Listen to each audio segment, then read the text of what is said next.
AstraZeneca తయారీ Covishield టీకా తీసుకున్న వారిలో థ్రోంబోసిస్ వంటి దుష్ప్రభావాలు కనిపిస్తున్నాయంటూ ఇటీవల ఓ అధ్యయనం వెల్లడించింది. అందరినీ షాక్కి గురిచేసింది. తాజాగా భారత తయారీ కోవాక్సిన్ టీకా కూడా అంత సురక్షితం కాదని తాజా అధ్యయనం ఒకటి వెల్లడించింది.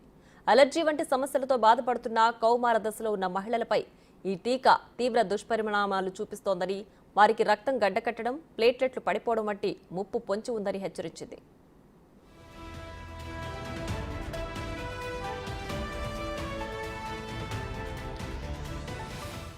బనారస్ హిందూ యూనివర్సిటీ 1024 మందిపై అధ్యయనం నిర్వహించారు. అందులో 47.9 టీనేజర్స్, 124 మంది పెద్దల్లో శ్వాసకోశ సమస్యలు ఉన్నట్లు తేల్చారు. ఇక మహిళల్లో ఋతుక్రమ సమస్యలు, చర్మ సమస్యలు వచ్చినట్లు కనిపెట్టారు.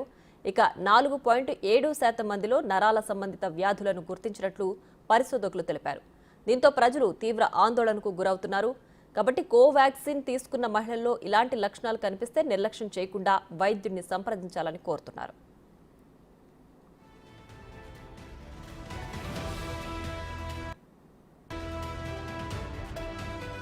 2020 సంవత్సరంలో కోవిడ్-19 కరోనా వైరస్ ప్రపంచాన్ని వణికించింది. ఈ వ్యాధి కారణంగా లక్షల సంఖ్యలో ప్రజలు తమ ప్రాణాలు కోల్పోయారు.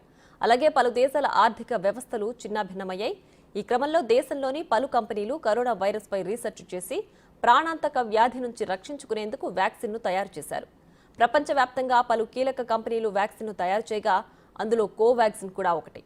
అయితే మొదట భారత్ తయారు చేసిన కోవిషీల్డ్ తీసుకున్న వారిలో సైడ్ ఎఫెక్ట్స్ వస్తున్నాయని కోర్టులో సంస్థ ఒప్పుకోగా ప్రస్తుతం కోవాక్సిన్తో సైడ్ ఎఫెక్ట్స్ ఉన్నాయని తేలడంతో ప్రజలు ఆందోళన చెందుతున్నారు.